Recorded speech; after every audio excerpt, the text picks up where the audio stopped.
Yeah, no, I mean, that's when I was in school, and I was like, oh, this is how it is. Coach Morse is going to get like the 3 best guys in the country every year. Yeah, well, I wish it's getting tougher and tougher. More and more schools are competing at the highest level. More people are emphasizing baseball. More people are building stadiums. More people are doing everything. So every year it gets tougher and tougher. Let's talk about this real quick. You had an incident happen to a player a few weeks back, and you obviously, I'm sure you were not happy, but you used it as a teaching moment. You actually had a chance to address every student athlete on the UM campus to talk about, things that they should be doing and need to look out for. Talk about that, what you said to the student athletes on the UM campus. Well, it's a really tough situation, and to be honest with you, I'm just crushed, every time I think about it, because a young man, really, put a dent in what he can do the rest of his life, and he'll be remembered for that, which is sad. And, he's one of my favorite players. He never showed up a day late. He played hard. He was a great player as a freshman. He was doing good in school, all the things you would expect to happen. And but he made a mistake, and a big mistake. And so I told our players, and then Kirby wanted me to talk to all the student athletes to talk to, but I talked to him about how one mistake can really affect you the rest of your life. And I said, the one thing I can't imagine about that whole deal, that would be the toughest thing for me if it happened. I can't imagine calling my mom and telling my mom that it happened, and I'm in jail, and this is going on, and that they need to close their eyes and visualize that, what could happen before they make a big mistake and do something that they're going to regret for the rest of their life. And so hopefully, they listen and they can see what happened, because, of course, he's not in school, he's not on our team anymore, and all those type of bad things that go along with it. Do kids realize the opportunity they have when they come to the University of Miami, as far as, not just, I know you get some kids that, want to go on to the major leagues, but just academically, get a degree, and, the friends they'll make for life. Do they understand, what kind of opportunities that, they get? I don't think guys realize what they got, or what they had, probably is the right word, until 5 to 10 years after they got out of here, and they realized all the great things that happened to them, and how much fun it was, and just how much went on to good in their life, and how the University of Miami changed their life. It's changed my life, and I always tell our players how spoiled they are. I said, but I'm spoiled too.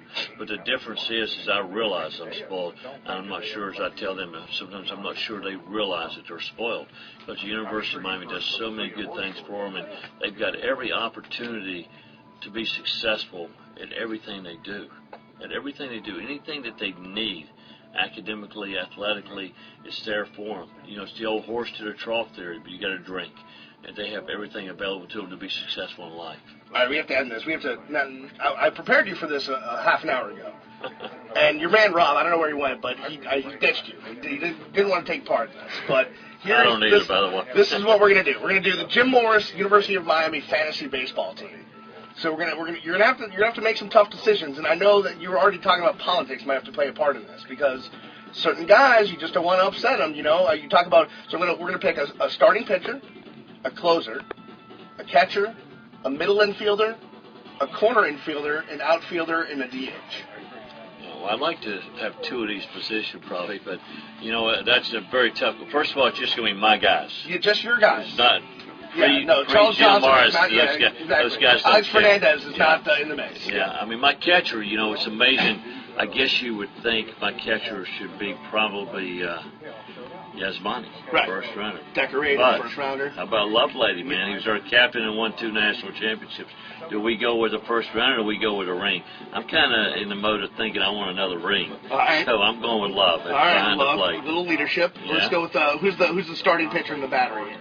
For the starting pitcher, again, the winningest pitcher in the history of Miami is J.D., and he went to the World Series every year. Right. He's got more starts than anybody in the history of it. Right. But Cesar Carrillo won 26 in a row, so it's tough to name one guy. I'm telling you, but I'm going with J.D. He's the man. He's won. He won. There you go. Plus, he's on your staff now, so you have to see him every day. I'm getting ready to go out to dinner with Alex Santos. Right. He won my first national championship game, so hopefully he's not listening to this. Yeah, he might be 1A. Yeah. He might not take me out to dinner. All right, let's go corner infielder, first or third. Corner infielder, you got to think Huff, you got to think Burrow, you got got to think Ryan Braun. Right. You know, and we got 4 infield positions, and then Bobby Hill in the middle. Right. So, and then of course, Alex Cora in the Hall of Fame is one of my favorite all-time players. So I'm not naming one, I think.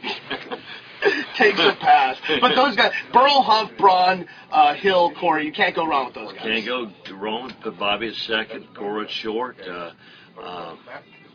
Braun at third, Huff at first, and Burrow's my DH right, or my left fielder, Saved. one of the two. Saved by the DH. Saved by the DH. Let's go outfield. Wow, that's a tough one. You know, Jason Michaels hit the biggest home run since I've been here. Arizona State, man. Arizona State with 2 outs in the bottom of the 9th, a walk-off grand slam to take us to Omaha. He's been in the big leagues now 12 years, just got another contract extension. I talked to him last week, and I got to go Jason Michaels for that. I mean, he's got the total package. He's not only he stayed his senior year, so he stayed his senior year, and he did all the things he's doing now, and he hit that big home run. Now, I'm just going to throw devil's advocate. What about Charlton Jimerson? Came up huge in the World Series.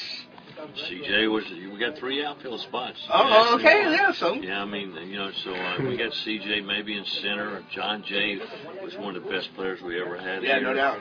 I mean, he's of course in the big leagues and just a great guy. But CJ is a guy that amazing story. He walks on. He comes in my office one day. I don't know who he is. He walks in my office one day, introduces himself, tells me he wants to try out for a team. He looks like a pretty good athlete, But I don't know who he is. He's from the Bay Area in California, and he talks to me for 30 minutes. And finally, he tells me, "Oh, by the way, I was drafted the last year. What?" And Brian Barton did the same thing to me. Brian Barton, the same thing. Brian Barton was at L.A. and did the same thing. Both of them engineering students. And of course, he played in the big leagues too, and had a great career for us. So, but Jimerson turned it on that senior year. Oh. MVP of the World Series, and just a great athlete. Probably a better basketball player than a baseball player. Our basketball people said if he would have played basketball, because he went and played pickup with him, but he would be in the starting lineup as a basketball player. But he loved baseball, and he struggled a lot as a freshman. I actually advised him to go to a junior college, and he said, if I can't play at Miami, I don't want to play. Wow. And I said, well, we got to get you in a summer league. You got to get some repetition. You got to work. Because he played more basketball growing up than baseball. Wow. That's good stuff. Now let me ask you this question. Give me one guy that coming in, you're like, all right, he could be okay, but ended up shining. Really just underrated, but ended up, being great for you. I mean,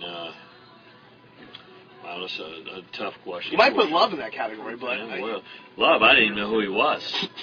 I didn't even know who he was when he came in. I just heard they had some bullpen catcher at Palmetto that was walking on, going down in the bullpen, and I didn't really know who he was in his freshman year. That's what he was a bullpen catcher, and pushed into a starting position his sophomore year there. But I didn't have no clue who he was. I'll give you a blast from the past. His first year, I was a senior. He lived in my dorm. It was him and Matt Kamalski roomed together.